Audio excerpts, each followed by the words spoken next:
guys, how you doing? We are opening up on Thursday at 9:30 at 1215 Hammonds Plains Road. We got pheasants chirping in the background. So anyways, folks, one of the most exhausting parts of our business is not actually planting thousands of heads of garlic or thousands of strawberries or running an orchard with close to 100 trees in it. It's actually talking. Which is the most exhausting part of my job. So anyways, folks, we're going to do a video here on how to plant a fruit tree. Full instructions, so you can come along and use this as a reference to give you, the best success. So I actually have some notes here so I don't absolutely screw this up. Hey Lucas, we don't eat the tree guards, buddy. No, we don't eat the tree guards. So guys, we are going to plant this little whip here. This is a Cortland apple. And we are standing in our permaculture orchard here. Well, hello, Lucas. So first things first, you want to pick a site, full sun, make sure that there's good drainage. If you have a sloped hill or, an angled area where you can plant the tree, that's perfect. It allows the water to shed a little bit from the area. Fruit trees do not like to be waterbogged, okay? So what I would suggest, we're here in an orchard, and as you can see, the soil is really nice. It's got good tilth to it, good structure, lots of organic matter. Now folks, we've been building this orchard for close to a decade now. A lot of people aren't gonna have that. So what I would suggest for the best success would be to dig a 3-foot diameter hole, 2.5 feet to 3 feet. Remove all the rocks, and especially if you're in Halifax area, we all know there's lots of rocks. Remove the rocks from the hole and go down about 1 foot to 1.5 feet, okay? You're gonna take all that soil out of the hole. So first things first, we're gonna dig this hole up. And of course we did some site preparation to make this a little bit easier for our Hollywood motion film.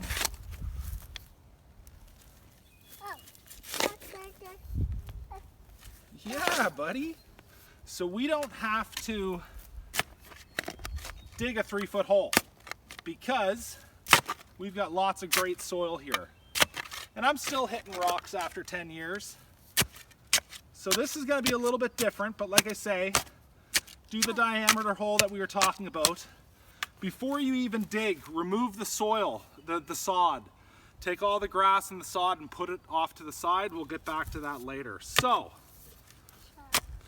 now, we've removed the soil, and what will happen is this soil is pretty moist right now, so it's actually smoothed off where the spade has gone through.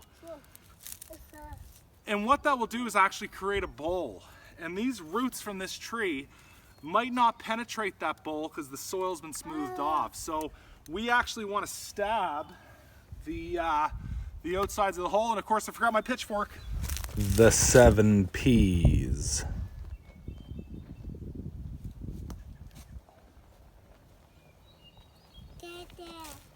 Yeah, dude.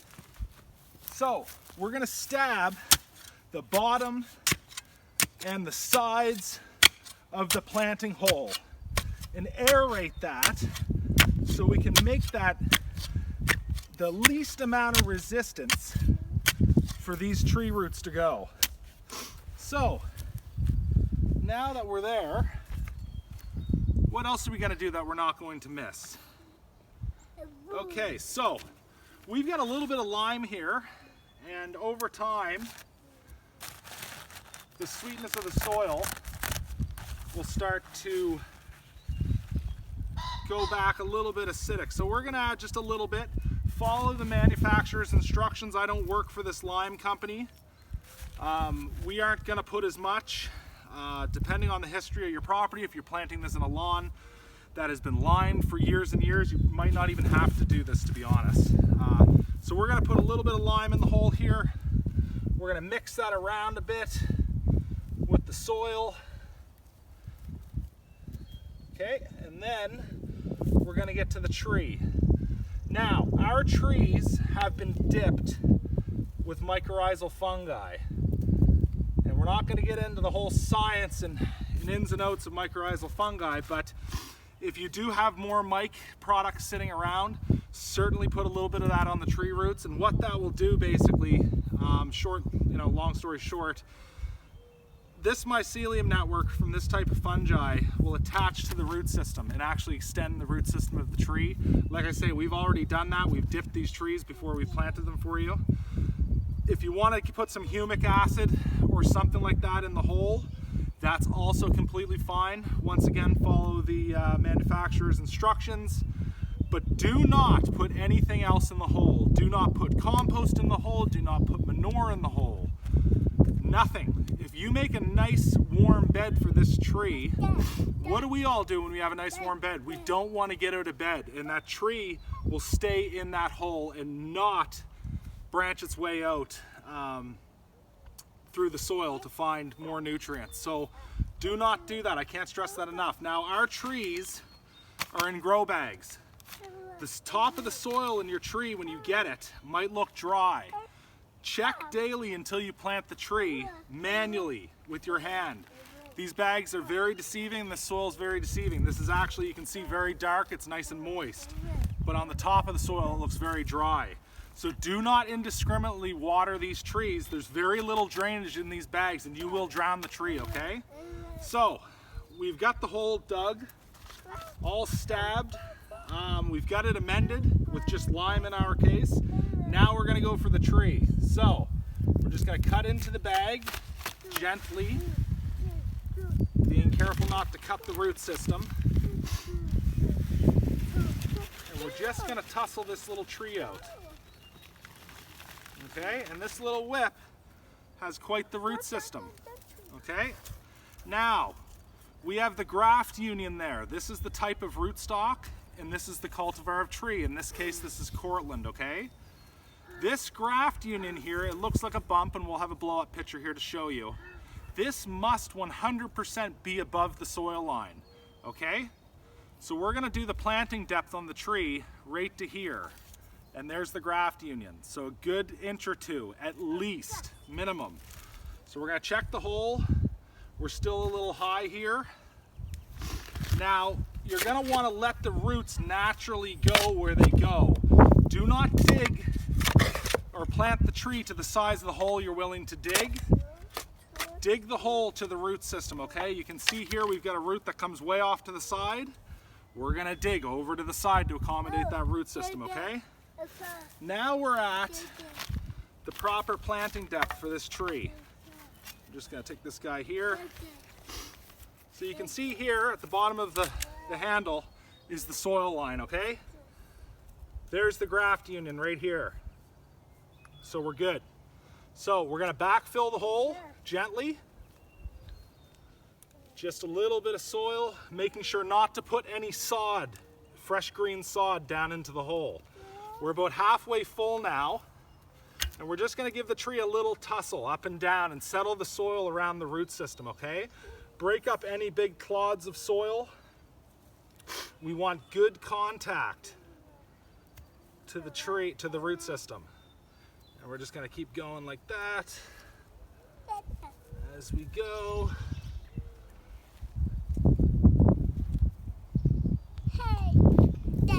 And you can tell, like I say, I did not put any of the soil from the bag in the hole, okay? There's quite a bit of compost in the grow bags to retain moisture and give just a little bump of nutrients. Now, fruit trees and other berry bushes, woody perennials, are not bacterial plants. Compost is bacterial, okay, like garden vegetables. These trees and plants are fungal dominated species, okay? They like to eat wood chips. So we backfilled the area. We're gonna give another little tug on the tree here. Okay. Now, the tree's planted in. Let's make sure that the tree is straight. Then we're gonna take the contents of the bag. And you're gonna see here how wet that actually is, folks. We've watered these once. Do not indiscriminately water the trees. You very well might kill them. You can see how dark and rich that soil is. We're gonna spread that around. Now this isn't all compost. Like I say, compost is bacterial. It's okay to put a little bit of compost the first year to start the tree off.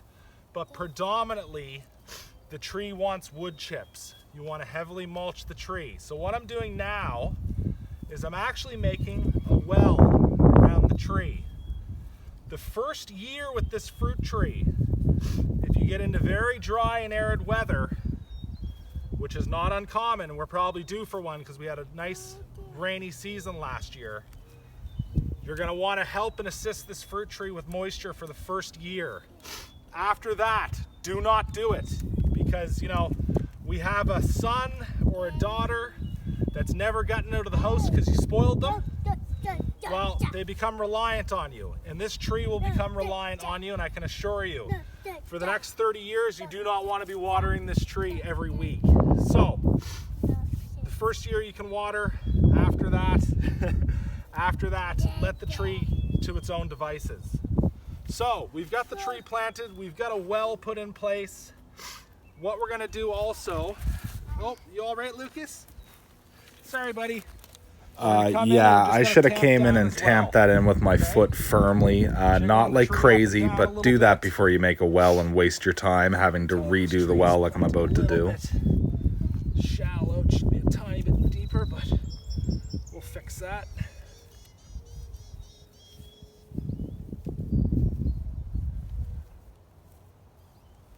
Okay, that looks better. Now let's make the well again.